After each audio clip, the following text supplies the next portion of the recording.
Hi, this is Bob Duchesne, host of Bob Duchesne's Wild Maine. Today's entire show is going to take place in a moving pickup truck. I'll share the next hour with some professional loggers. They correctly point out that the internet has decreased the demand for coated paper, but the internet is not replacing toilet paper. People may go on the internet and read their magazines there, but the tissue paper in the bathroom is pretty hard to get off your laptop. Yeah. There must be an app for that. Yeah. Good luck trying. If there's not, I'm going to call it the crap app. Yeah, there you go. This is Bob Duchesne's Wild Maine. It's a show about fun and adventure in northern Maine, the wilder side of Maine. Hunting, fishing, recreating, and working. For centuries, the life's blood of the northern Maine economy has been the working forest. We make paper, we make lumber, we make fuel out of trees. And none of those trees would ever leave the woods except for professional loggers. We've all seen them, logging operations, logging trucks. It's so common that we just take it for granted, and many of us, including me, think we understand what we're seeing. After a day in the woods with these guys, I've discovered that I didn't understand much of it at all. I'll be putting my ignorance on display for the next hour. Bear with me. Bob Duchesne's Wild Maine is brought to you by a.m.and Lumber, Doors Equipment, Napa Auto Parts, EBS, and Supercuts in Bangor, Brewer, and Old Town.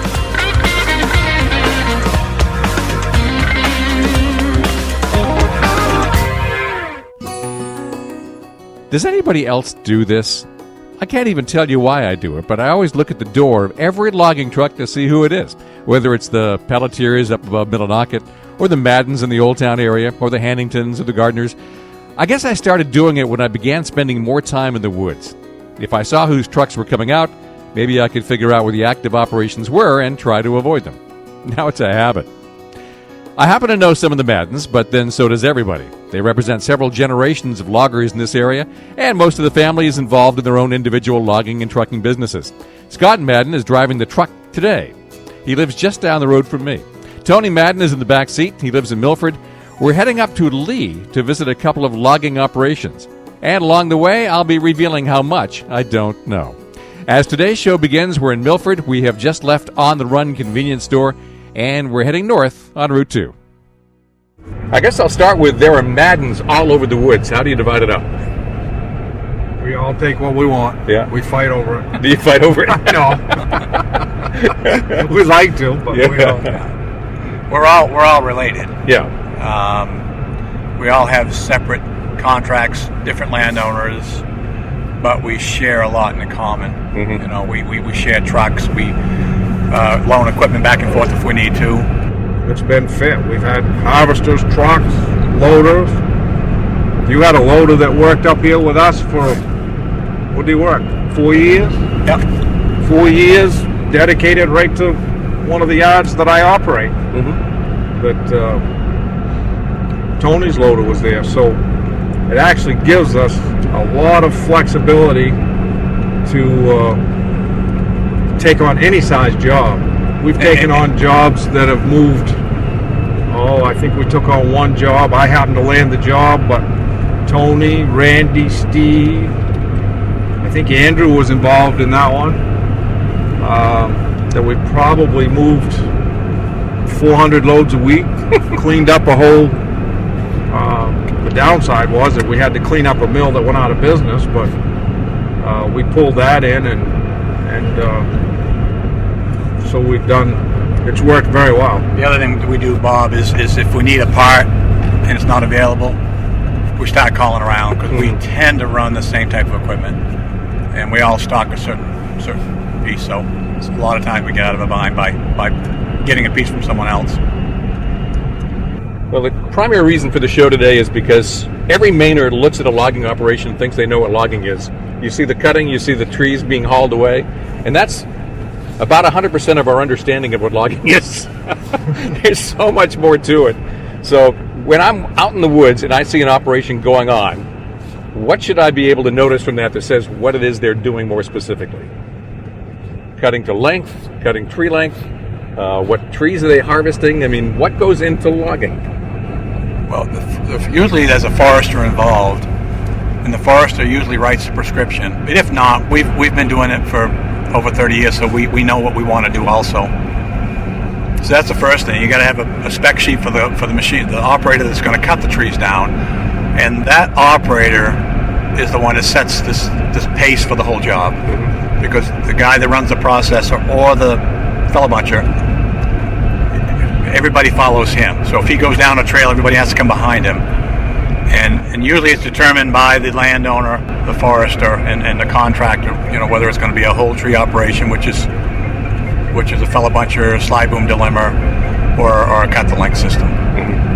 And when you show up, you're going to see either a yard with a delimber setting there, or just a pile of log setting there, which may be would be a cut length system. I should point out that this program is part one of a two-part series. We're actually driving north to visit a couple of operations, just as Scott and Madden described. He's got an operation going on just east of Lee, where he's using the feller buncher to cut the wood, a grappled skidder to get it out, a delimber to get the branches off, and then they'll be sorted and cut to the right length right there on the road. Just around the corner in the same woods, Kurt Babineau has got an operation going on that's using a feller buncher to cut the trees, but then uses a processor to strip the limbs, cut to length, and sort the trees in the woods instead of out on the road. A forwarder brings them out to the road already sorted and ready to truck away. You'll be meeting this machinery next week. Until I went into the woods with these guys, I just knew all this machinery is big logging equipment. But let's get back inside the truck so I can make my first mistake. I picture in my own head, knowing nothing about this, that there's at least two different kinds of operations. One is you go in and cut a whole bunch of trees and then sort them into piles. Another is a dedicated cut where you're after a specific type of tree to meet a certain need. Am I anywhere close to accurate? In general, you might be, but it wouldn't be a specific tree.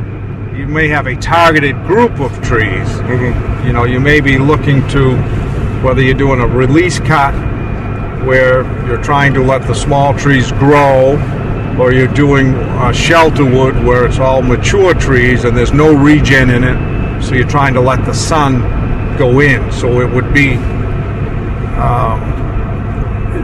a little bit of a single tree selection, but most generally it would be a group of trees, wouldn't you say, Tony? Yeah, most landowners won't, and we don't want to either. We don't want to go in and say, okay, there's a good market for popple, and just take popple. Most of the foresters and landowners and contractors will set a plan for a piece of land and try to meet those goals. We might tweak it in the process of the harvest. If there's no market for hemlock pulp, then we might take more aspen and leave more hemlock, but we don't automatically just say we're going to go in there and cut just one type of tree. It just doesn't work that way. Okay. At least not for us. I mean, I'm not saying that somebody else might not do that, but not for us. There's a lot of equipment out there in the woods, and I know a skidder when I see one. I think I know a feller buncher when I see one. But what's out there? Tell me some of the equipment that's typically used in the logging operation and describe it. On a whole tree operation, you're going to have a feller buncher that cuts the trees down to grapple at yards, slide boom delimber that delimbs and piles the tops, a slasher that slashes the logs and loads it onto a truck, and then when the wood is gone, a chipper that comes back and chips the tops and limbs. On a cut the length system, it's going to be a processor which cuts the trees down, delimbs it, logs it at the stump. The forwarder brings it out and sorts it roadside, and then a truck picks it up. So and there's no chipper usually involved there because the brush on those jobs stays in the trails, and we end up driving on it and breaking that. I missed something, Scotty? No, I'd say that you got it. And you guys own all of that equipment right now, or is that something you really want but no one's bought it yet? Tony owns both systems. I only own the tree length systems. The mechanical, conventional tree length system, I have no processors in my system. You have both. We're running both. Yeah. We've been running both since 96. And there's pros and cons to both, depending on the landowner's objectives. This is Bob Duchesne's Wild Maine. We've taken today's show on the road, literally. We're on Route 2 heading north. Scott and Madden is driving the truck, Tony Madden's in the back seat, and they're schooling me on what professional loggers actually do out there in the woods. We're on the way to a pair of job sites near Lee, where a couple $1 million worth of equipment is being put to work, some of it brand new. So up next, I'll be asking what makes the new equipment different from the old. This is Sports Radio 92.9, The Ticket. This is Bob Duchesne's Wild Maine on Sports Radio 92.9, The Ticket. I'm in a pickup truck with a couple of professional Maine loggers, Scott and Tony Madden. Scott's driving, we're on Route 2, and at this point we're still somewhere south of Lincoln. Every piece of equipment in the woods costs hundreds of thousands of dollars each, and the new gear has to meet new standards. On the downside, new engine standards raise the cost by tens of thousands of dollars. On the plus side, what has happened with the newer equipment, and we'll see one today. I have a new harvester that has, I don't know, what's that? It's not 6 months old yet. And you will see that setting inside of that, everything in it now, besides having XM radio, air conditioning, heat, it now has heated seats. But even the operator's seat that he's setting in, they've now made him ergonomically much better, so he can adjust even his armrest into like 10 or 12 different positions to do that, because that's one of the things that this industry is seeing. We're an aging workforce, and none of us work physically hard anymore. It's not really a physically demanding job, so we're seeing a lot of soft tissue injury. That's really what's happening throughout the industry. So you will see from the operator station, you'll see much more of that as compared to the older ones. We should see the operators using different muscles, and they're getting older. So as they get older, there's a lot more shoulders being torn, rotor cuffs as they climb in and out of the equipment, or they slip and fall. We don't have the chainsaw cuts anymore, and the trees falling. And not that we had many before, but back in the 70s, I'm sure there's a lot of injuries with that. Can you go on a work site right now and not find a chainsaw? Or is there always going to be one standing by? You won't find one on this job up here today. You may find one on the other ones, but you won't find one on this job. I only have one guy that runs a chainsaw anymore, and that's only on a part-time basis. I only own one chainsaw.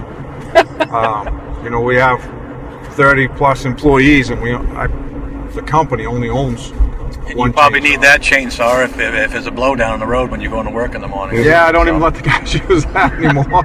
Make them use a handsaw, so they can't use that because the tendency is not to put the chaps on. We actually use it at the shop to sometimes cut the firewood up a little smaller, but mostly when we're building bridges to cut the beams off.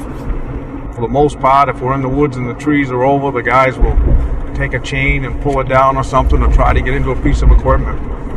On a rare occasion, we will do it. Our guys have all had, the basic chainsaw training, but we just not being used. A $500,000 investment on a big piece of equipment must take a while to pay off. Well, that's not the only problem, Bob, because that's the fella buncher. That's just one piece. Right. And then the dilemma's now, I think the last time I checked, over $400,000. Grapple skid is probably $360,000. What's a loader? New loader with a slasher? That's $200,000, isn't it? Yeah, it's about $220,000 right now. And a tractor trailer setup must be $200,000. So I mean, there's no end to it. That's why it's so hard for anybody to start into this type of business now. Yeah, you don't really see anybody clamoring to get in. No. It's people who've been around a long time, and especially families. Families have been doing it a long time. No, you're probably more than seeing people trying to get in. You're probably seeing some of the older people trying to figure out how to get out. Is there a lot of used equipment out there then? A lot of used, because what's happened over the past, 6 to 8 years, everybody's been living on equity. So when Scotty says used, it's really used. It's used. It's well used. You've got a lot of different customers for where the wood can go. Traditionally, it's been a lot of pulp, but that's obviously diminished some. But you've got saw logs. Some are used for veneer. Wood chips for biomass fuel probably is still a customer out there. Small customer now for biomass. The biomass market is pretty much with natural gas and the price of oil right now. The biomass market is pretty much non-existent. It's is it 10% of what it was Yeah, it's very 3 limited. months ago? Yep, very limited. Maybe, and we've gone from for us, I've gone from an average haul distance of 50 miles to 100 plus miles at lower rates. Because the biomass that was available as a marketplace has disappeared from this area. I mean, the people who had a biomass plant would be Old Town. Bucksport had one. Yep. Who else had one in this area? Lincoln did. Yeah, Lincoln did. Had one. Those are the three big players in this Penobscot River Basin. And when they're gone, all of a sudden you've got to take it all the way over to Stratton. Yep. Stratton in Canada. Ashland. Yeah. And those ones had already built the infrastructure to get what they needed for materials. So really, you're trying to compete, against the local people, the local contractors over there. So biomass has gone from a 10-month, a year-long thing to, we expect it's probably going to be a 4-month window where biomass is going to be in demand. When the electric rates are high, they tend to buy some, which is midsummer when it's really hot. Electric rates are up, and then and when it's really cold. So that's usually when they'll fire these boilers up and run them wide open. But as far as the merchandising, we've always merchandised the highest value, and we still do that. So that really hasn't changed that much. We're just losing some of our lower value markets. That's all. What about firewood and pellets? You have much of a market yourself for that? We're doing some firewood. We don't do so much with firewood. That's pretty much small players, though. You do firewood. Yeah, that's if somebody moves a couple hundred cord of doing that, I have one machine that could cut a couple hundred cord in 2 days. So that wouldn't really play into effect. As far as the pellets, there's only one mill in the area that would buy chips for pellets, and I think they tend to buy mostly mill residue. I don't, or they chip their some own things on site. So it's really, I don't think, at least short term, we don't have any way to sell it to that pellet market. Yeah. And the firewood, like Scott said, is so limited that it's almost a nuisance. We really can't. We're not set up for it. No. Yeah. And the underlying basis of that question really is, what are the new markets going to be if the pulp market is disappearing slowly? And it's a question you get to ask yourself a lot, I would think. The new market needs to be, the pellet won't be short term, is not going to be a one, because the price of gas and oil at this point, I don't think you're going to see people investing money into these pellet plants, because it's going to take a while. When oil prices are up to $3.50 a gallon, pellets become attractive. Same with natural gas. When that price is up, because we don't have the pipeline to get enough into the state, that would make pellets attractive. I think the one that we really have to hang our hat on and hopefully can come into play is our deep water ports. Hopefully we can export chips, basically chips and roundwood. And I think that's something that people don't realize. A lot of the pellets that are produced in Maine are shipped overseas. It's not necessarily domestic use. I'm starting to get a better picture as Scott and Tony Madden explain the economics to me. We're in Scott's truck, driving north to a couple of harvest sites near Lee. That site visit will actually be next week's show. What I'm getting out of today's show is just how interrelated everything is out there in the Maine woods. For starters, the margins are a challenge. You've got to get enough value out of the high-value trees to make up for the low value you get out of the rest. And it's the low value that governs pricing, because you can't afford to waste any part of the tree. You've got to have a market for the low-value stuff, or it's just not worth harvesting that tree at all. But with lower demand, costs go up because you've got to truck it farther, and the margin gets even slimmer. Then there are the changes in the market as we've seen demand for pulp mills go down, and the energy market fluctuates wildly depending on the price of oil and the availability of natural gas, and even renewable energy credits in other states. And against that chaotic background, you have to invest in millions of dollars worth of equipment just to handle the demand when it is there. Being a professional logger is not easy. Up next, can you look at the load of the logging truck and know where it's going? These guys can. This is Bob Duchesne's Wild Maine on Sports Radio 92.9 The Ticket. This is Bob Duchesne's Wild Maine. Saturday mornings at 9, Sunday mornings at 8 on Sports Radio 92.9 The Ticket. Today is part one of a two-part series on professional logging. I'm in good company. Many members of the Madden family are in the logging and trucking business.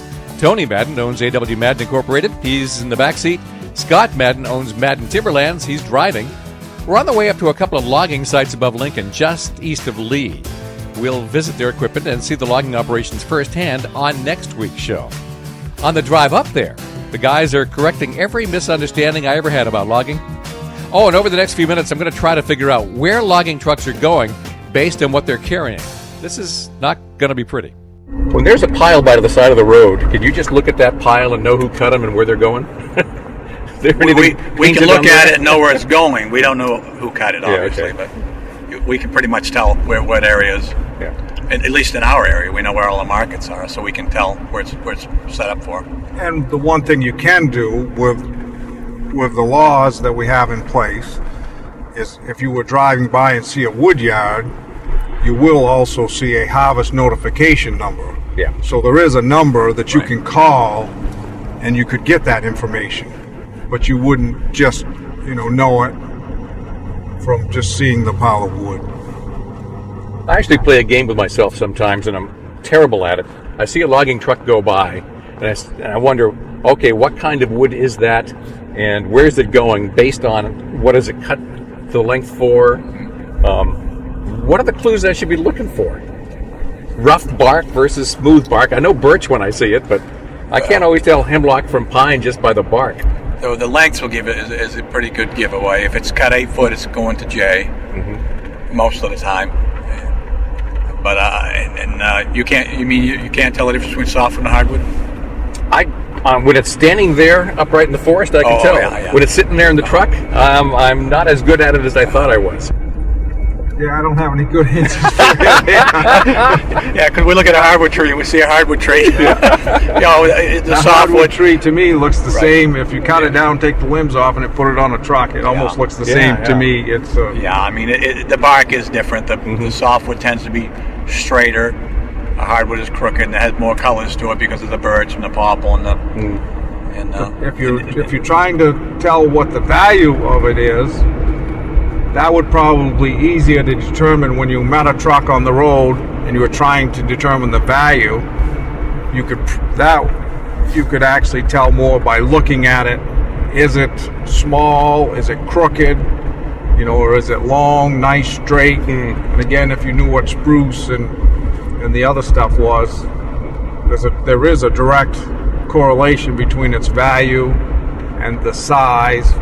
You would need to know a little bit. Larger trees are worth more than smaller trees. Yeah. Almost always. Marketplace keeps changing over time. There's a demand for softwood, and then there's a demand for hardwood, depending on what the market is doing. How much do you notice, and how much does that change? Big. You're noticing it big. The softwood on the pulp side, the demand is dropping. It's dropping if it's even there. So the softwood side on the pulp side, and that's across the board, whether it's a hemlock, a pine, a spruce, fir, that demand is dropping. I think the problem with the softwood pulp, most of the softwood pulp is used to make calendar paper, coated paper for magazines or a newspaper, and when that market is gone and it's dwindling, whereas the hardwood pulp market is mostly for tissues and napkins, and that's still a fairly solid market. So these machines that are getting shut down mostly for newsprint and coated paper. Yeah. Whereas woodland is really upgrading because they're doing better with tissue. Yeah. Did I get that right? Okay. Well, people may go on the internet and read their magazines there. But the tissue paper in the bathroom is pretty hard to get off your laptop. Yeah. There must be an app for that. Yeah. Good luck trying. If there's not, I'm going to call it the crap app. Yeah, there you go. But all the mills try. But Yeah. you got to have the investors behind you and a market afterwards. But for just making paper, eucalyptus grows fast in South America, so we're up against it. Yeah, and the cost. Yeah. I mean, the cost of doing business in the state of Maine is astronomical compared to, like you say, going. Oh no, south is so much cheaper. It's all flat, no rocks, and no road building to speak of. I mean, you just knock the stumps out and you got a road. So We're just darn wet. We're wet. We have long haul distances, to get the wood to the market, and it's just really very, very expensive to operate. If you're trying to work in wet weather, you got to be in really rocky ground, and that's very, expensive for the equipment when it works in that type of ground. So it's been cost to the mills. A lot of that is with supply and demand, but really the way the markets have changed, the trucking is taking a big hit without anybody's control. Well, you're describing a real dilemma, and that is you've now done this project in the woods, you've cut this area, and you've got different piles of sorted logs out there. That's a load going to Jay right there. Okay. So that was 8-foot logs just went by us. That was 8 foot. I just came off the job we're going to. Oh, okay. So you've got these piles of wood. Some of them are going to be high value and not being trucked that far. You'll make a reasonable return on that. Some of this wood you can barely break even on because you got to truck it so far to find the market for it. Exactly. Isn't that a real dilemma, figuring out what are you going to do with all this stuff once you cut it? And you can't get the good stuff. You can't get the high value without cutting the low value along with it. I mean, you can, back in the days when they had bulldozers and horses, we still run into stands where that's what they did. They went and just cut the veneer out of it, or the hardwood, saw logs. But in today's world, I mean, you can't do that. That's really not good forestry, to do that. So there are times that we actually break even or lose a little money on the low value, and hope we offset it with the higher value products. All right, we just had another truck go by us. That was spruce fir pulp. That was pulp, okay. That was because you could tell by the by the size of it, and there again, that was mostly fir. That one would have been headed to Madison, huh? Could be, unless it's going to Verso yard to be slashed later. Yeah. I looked at those, they were all nice and straight, looked like they'd make good saw logs, but I was wrong. Too small. Too small, okay. Too small, and they were all fir. Okay. I may never get good at this game. Then we passed a W.T. Gardner truck back there too, which I thought was probably for wood chips or hauling some. Yeah, okay. It was hauling wood chips. Mm-hmm. And we're in Lincoln now, by the way. Yes. So how does the money work? How do you get paid? By the load? By the contract? Is there some other method? We work for we have a price to deliver wood to a mill, and if we work for a large landowner, they pay us to go from the stump to the mill for a service. We negotiate. And if it's a private landowner, we buy the stumpage, and then we negotiate with the mill and sell directly. The reason that really is materially interesting to me is because when I'm in the woods, which I do guiding somewhat, and I see a logging truck coming up, I always pull over and no matter which direction he's coming from, pull over and let him by. And I explain to everybody, he's getting paid by the load, and the more loads he can get out, the better for him. Yep. Am I actually right? Well, you're getting paid by the ton, actually. Okay. I should have mentioned that before. The logs get scaled by board foot, and the trucks get paid by the ton usually. We don't use cords anymore. Yeah, because I tell lots of people lots of things, and I don't know if it's really true. Yeah. Well, you're so close on that one. We'll give you a pass. We'll give you a pass on that one. But it is all, it's on a weight basis or a stick scale basis is how everybody gets paid by that. There's no, I mean, you don't get paid by the hour or any of that stuff.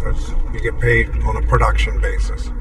How much did the truck weight limits on the highway affect your business, the change? Huge? Huge. Huge. Huge. night and day, probably even more than anything else, was when they allowed us to go on the interstate. And that's why coming up through, we've met a few trucks, but they're all coming off and somewhere here on the side. But all the trucks, if you were coming down from Millinocket before, we'd have met the truck on this road. Now that truck is out on the interstate. And it's a huge safety issue. It's so much safer on the interstate. Before, we had to take trucks down 178, cut across, cut through Bangor, go all through the city with a load of wood on. And all right, hold on a second. We'll get on the truck going. That one's cut to length. That's going to Jay. Nope. Cut to length. That's going to probably Pleasant River. Oh man, I wasn't even This is close. pine logs. That's pine logs, okay. and the other one was spruce logs. So. I'm never going to be any good at this. But the interstate really increases safety by a lot, and time too. Not so much fuel. I mean, but it has a lot to do with this. Safety was the biggest issue. Yeah, and time is money. Right. But safety is money too.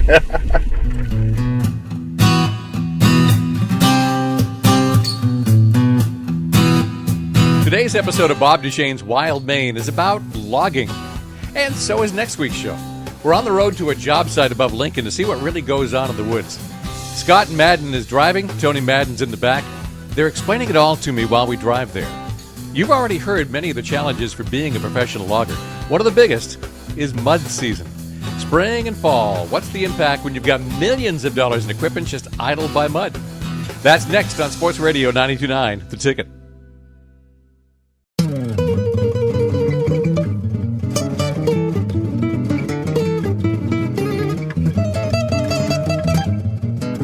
This is Sports Radio 92.9 The Ticket with Bob Duchesne's Wild Maine. Today, I'm with professional loggers Scott and Tony Madden. We're in Scott's truck. He's driving. We're on the way to a job site in Lee. And on the way there, I'm learning more about why there's not a lot of people out there looking to own a logging company. So you've got a real seasonality to your business. The weather certainly affects it, but also the demand affects it. So what does your year look like? In the wintertime is our busiest time. We probably do, in the 3 months of winter, we probably do 40 to 50% of our work in that season. And then we have a spring mud season. And then we usually have a shorter one in the middle of summer. And then we have a fall mud season. Last year, I personally worked 34 weeks. Was our work season, and typically before our work season was always 46 weeks on average would be a typical thing. We pretty much can count on March 15th to shut down for 8 weeks. So March 15th to May 15th, you can almost guarantee that we're not going to be logging. And then when we get in the fall rains, it's a struggle. Yeah. And it starts pretty much in October, and we miss days, and as it gets even wetter, we miss more days, and we hope in December it starts to freeze. This year it's not. So that's that fall wet season Scott's talking about, that it's very unpredictable. I'm going to test another assumption. My assumption has always been you cut as much as you can when the ground is frozen, and then for some of these loads you can take your time getting it out in the summer, depending on what the demand is and how fast you need to make a return on it. And again, depending upon what the wood is, because your high value wood, when you go into like hardwood logs, you have a limited time in the summertime where you can move that. A pine log, a hardwood log in the summertime will stain. So you have a short window that you have to move those It's in the just like summertime. food. When it comes to when the high grade logs and pine logs will spoil just like food does. The heat discolors them, and they just crack, and so you're pretty limited. And the hotter and drier it gets, the worse it gets in the summer. So when you're cutting pine, you're anxious to get that out and off. I had never heard that before. Yep. So far, I'm learning a lot from this show. Pine it'll be a blue stain, what they call, but it'll actually stain, and that can happen in the summertime. That can happen in as short a period as a week. Hardwood, depending upon, the humidity and the things, that could happen in 10 days, maybe 2 weeks in the summertime. Wow. From the time you cut it off the stump, that needs to be to market. I operate a hardwood log yard in Passadumcake, and we do that with a trained operator. Guess on this truck. Well, those were full length, and that one looked like it was going to Jay. The second one, those 8 foot. But they were both. Man, oh man, I just suck at this. Wow, but both of those were headed to the same mill. No, really, they were different size logs. One was tree length. Yeah. One was cut with a tree length system, and the other one was processor wood, wasn't it, Tone, on the back? Yeah. So they're both going to a softwood sawmill. The only difference is that the tree length ones will be slashed at the sawmill, and the other ones are already slashed at the site. Yeah. Okay. Man, I'm just terrible at this. Do you do a lot with trees for veneer? A lot. Where's that go? Goes all over. Columbia takes a bunch of them. Columbia, which is up in Presque Isle. But that's shipped over. I mean, there's many different forms of veneer. They can go out. I wouldn't even begin to tell you what all the different markets would be there. It really sounds like cutting the wood is the easy part. The market and where all this stuff goes is the hard part. Oh, no, that's not true. No. Cutting it is the hard part. And marketing is challenging, but it's mostly phone calls. You're not dealing with weather. Yeah. When you're marketing, it's dealing with wood buyers and mills. So it's frustrating, but it's nowhere near as challenging as trying to get it from the stump roadside and then on a truck and get it to a mill. And because that's mostly because of our unique conditions in Maine, being a sand and gravel aquifer state that is really muddy in the woods and uneven from all the boulders the glaciers left and all that stuff. Yep. Yeah. Did you ever dream of retiring in the South and starting there? I don't like snakes. I don't like snakes. My wife would be there now. Yeah, right. I don't like snakes. See what we got here. Wow, I can't even guess at those. That is a load that's going to the processing yard that I operate, and that is hardwood high grade, but it's in a tree length form. So that's going down to the Passadumcake yard, and then that will get those guys I was telling you about will determine what's the highest value, and they will cut those to the different lengths.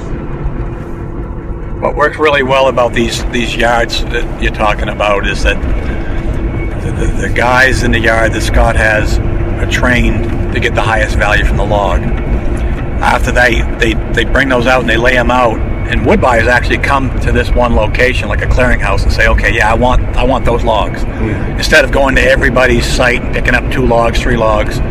So that's the idea of the concentration yard. It gets everything to its highest value, but it's not just higher, it's the ultimate value. Oops. Oh, I missed that one. What truck was that? That was a tree length. The tree length. Spruce fir pulp. Okay. That's a pulp. So that's going to get cut up somewhere and then put into a mill. Yeah, that's going into a pulp mill. Yeah, okay. What's the nearest pulp mill from here now that's still operating? Well, you have Gardner's. They're not a pulp mill, they're a chip site. Yeah. Some of this stuff might go to a chip site. That was probably, I don't think that was anything coming off in a.m.and. It was spruce pulp, so it's hard to say. Probably but Madison. The nearest market that can actually work with that would be Woodland or Madison. Yeah, okay. I don't know what's closer from here. Woodland's not buying. So. They're not, but they do make something with softwood. Yeah. They're trying to. So that's probably going to Madison. That's probably headed. Madison from here is 120 miles, 130 miles. Yeah. Scott and Tony Madden are my guests. We're all in Scott's truck heading north and now east. We turned right on Route 6 in Lincoln a little while ago, and we're approaching Lee. Somewhere ahead, there are a couple of logging operations that we will visit so I can get a first-hand look at what's really going on in the woods. That will be next week's show. We'll wrap up this week with a couple of other challenges that raise the cost of getting the wood to market, like the fact you've got to take massive trucks over somebody else's questionably maintained muddy dirt road. This is Bob Duchesne's Wild Maine on Sports Radio 92.9, The Ticket. Welcome back to Bob Duchesne's Wild Maine on Sports Radio 92.9, The Ticket. This whole show has taken place inside a pickup truck. It's Scott Madden's truck. He's driving. Tony Madden is in the back. And I'm learning a whole lot about professional logging that I did not know. Is there any chance to backhaul anything, or do you just come back empty? Some.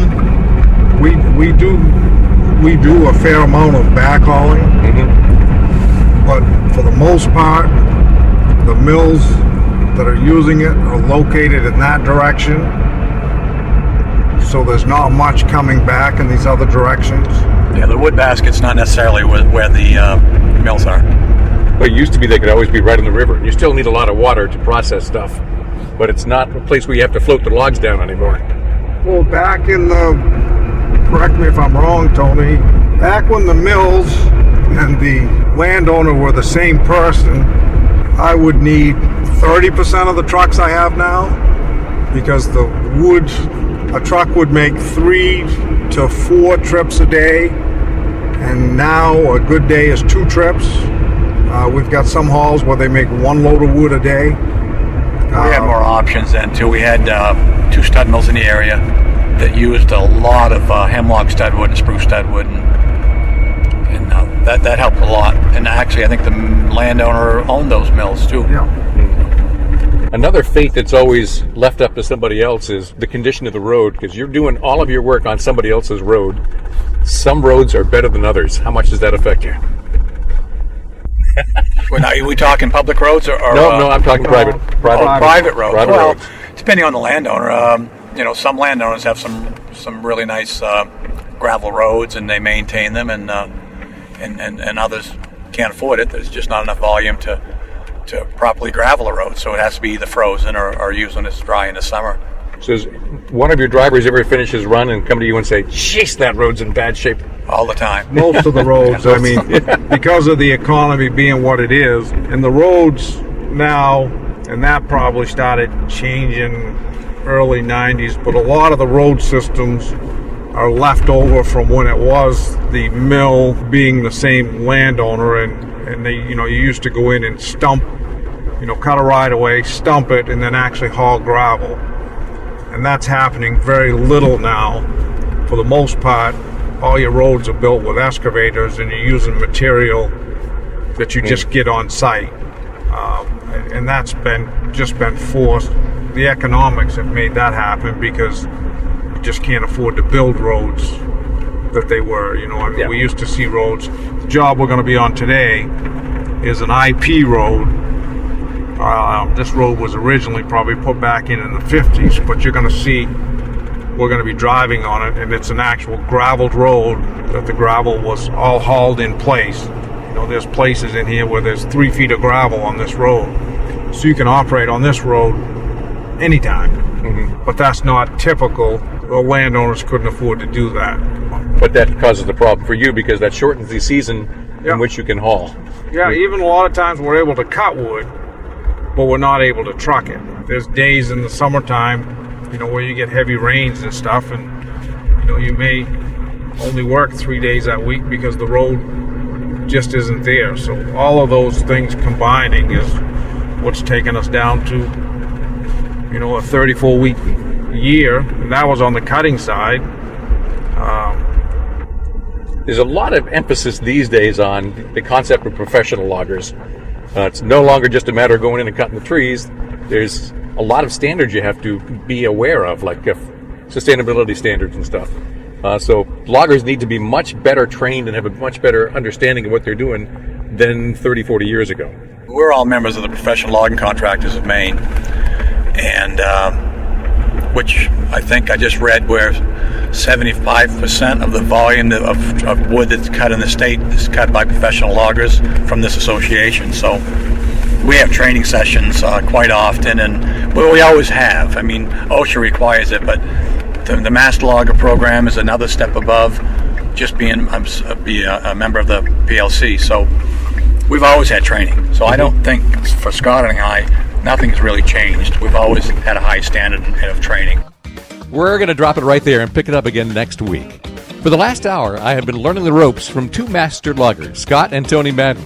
We've been driving to a couple of work sites where I'll learn to recognize the differences in various logging operations. We're almost there, turning off Route 6 in Lee, and we'll be in the woods shortly. Today was about professional logging and how it fits into the turmoil of today's economy. Part 2 of this show will be about the actual harvesting, so I hope you can make it next week.